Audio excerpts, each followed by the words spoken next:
What if I told you that the people who care the least about their birthday are often the ones who feel the most? Not in the loud, obvious way, but in that quiet, almost invisible way that lives in the space between what we say and what we mean. You know the type. Maybe you are the type. Someone asks when your birthday is, and you shrug. Oh, it's coming up. They offer to plan something, and you wave it off. Don't worry about it. It's really not a big deal. And you mean it. At least, you think you do. But here's what no one talks about. The psychology behind treating your birthday like just another Tuesday isn't about not caring. It's about caring so much that you've learned to stop expecting anything at all.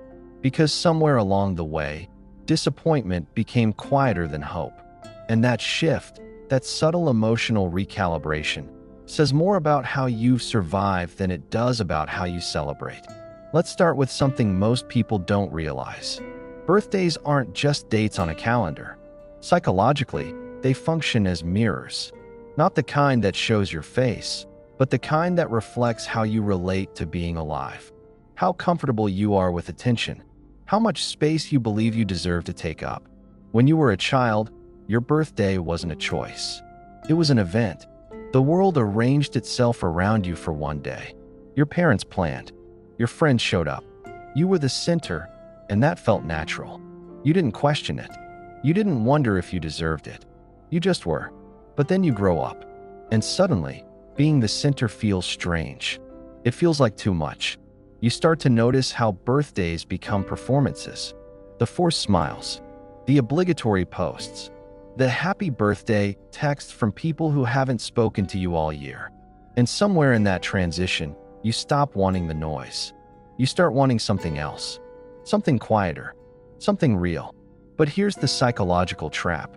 When you begin to reject the external celebration, you're not just rejecting the superficiality.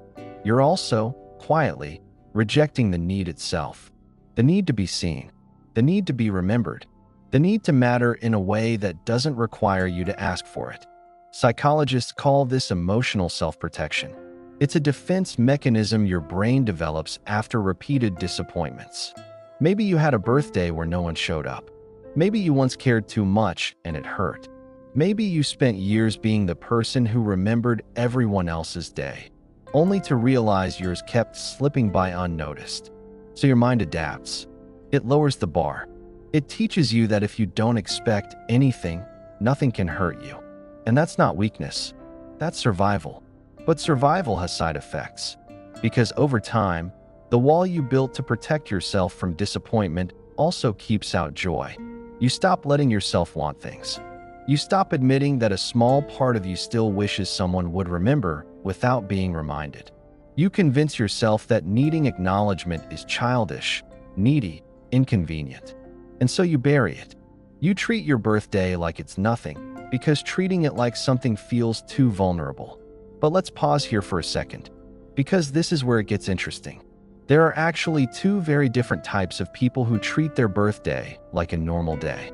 And understanding the difference changes everything. The first type has genuinely integrated peace.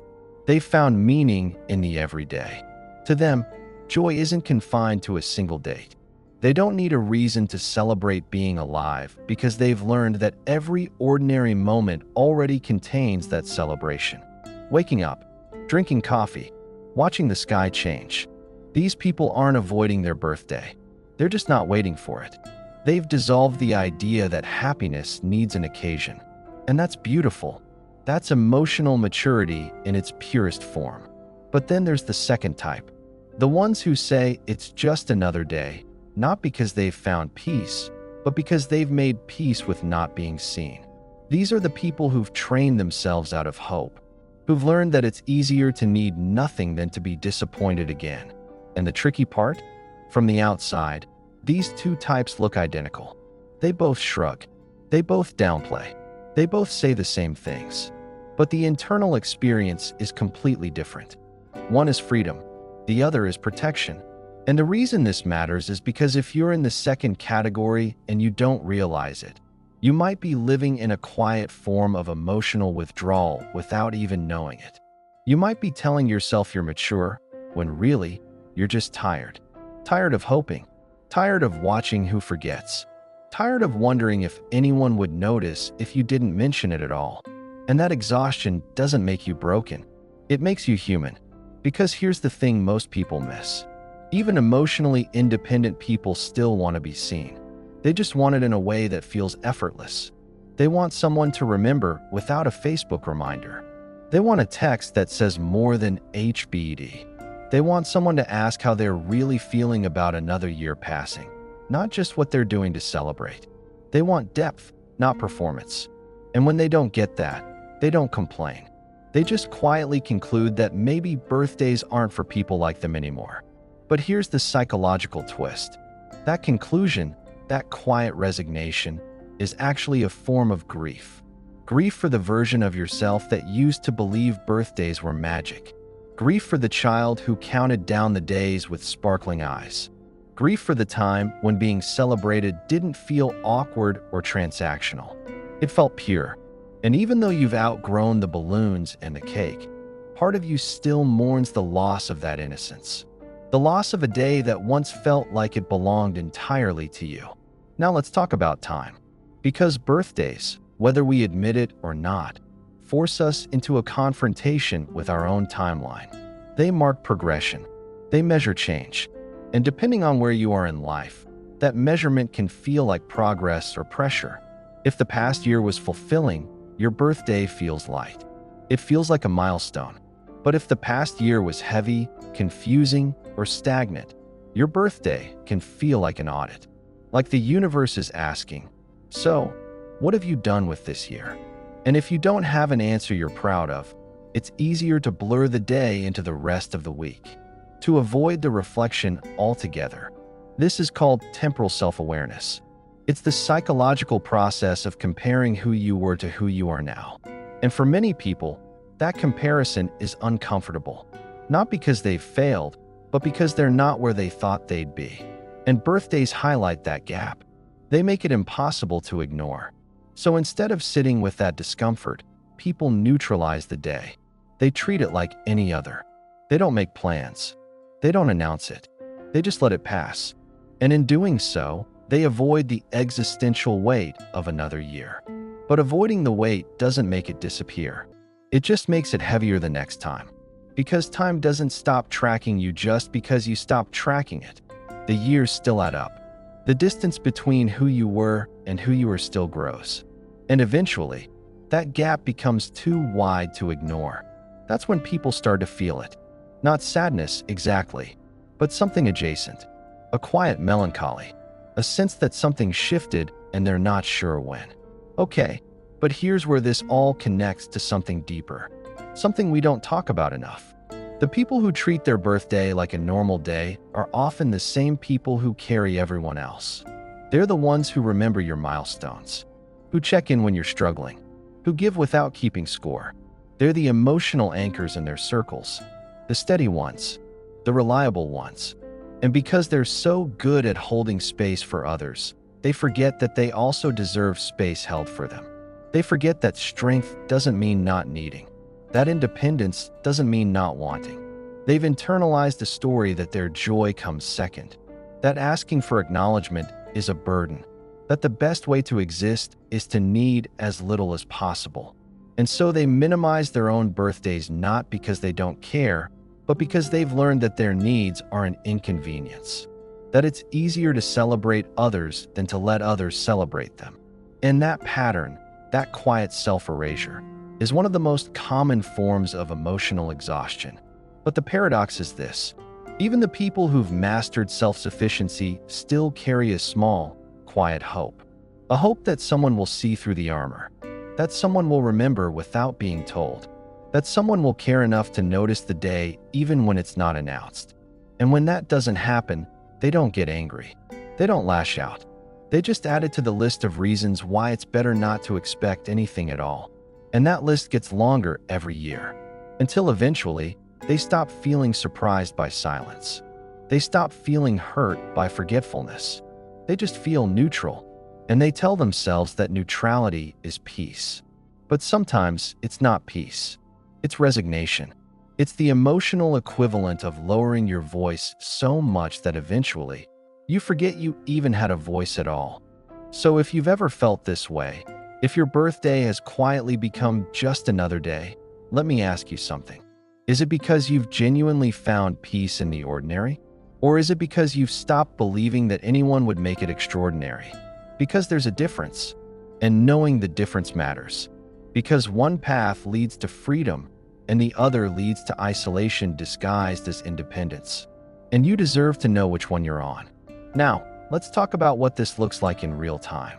Because the psychology of indifference isn't always obvious. It's subtle.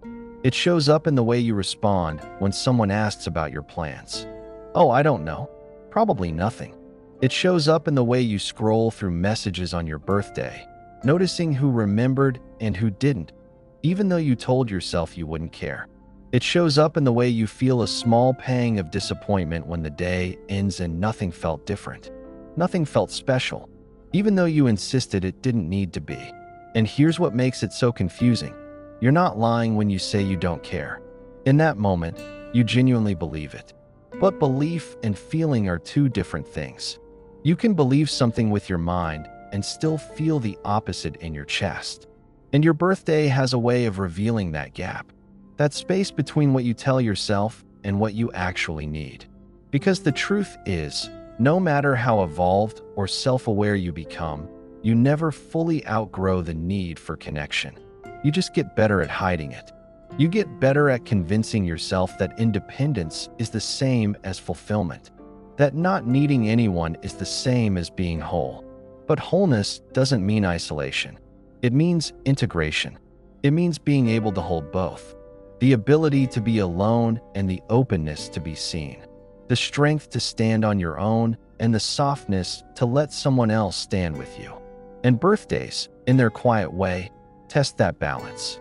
They reveal whether you've truly found peace or whether you've just gotten really good at pretending you don't need anything. So here's the twist that changes everything. The real psychology of people who treat their birthday like a normal day isn't about apathy. It's about redefinition. They're not rejecting celebration. They're redefining what celebration means. They're saying, I no longer need the world's permission to feel good about being alive. And that shift, from external validation to internal acknowledgement, is one of the most profound forms of growth. Because it means you've stopped waiting for someone else to make you feel seen. You've started seeing yourself. You've stopped needing a party to feel worthy. You've started finding worth in the quiet consistency of showing up for your own life. And that's powerful. That's real. But here's what's also true. Even self-sufficient people deserve tenderness. Even the ones who say they don't need anything still deserve to receive. Because giving and receiving aren't opposites. They're partners.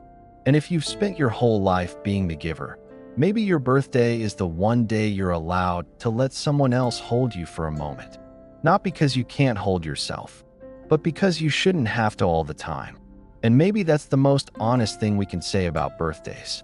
They're not about age. They're not about parties. They're about permission. Permission to pause. Permission to reflect. Permission to feel whatever comes up without apologizing for it.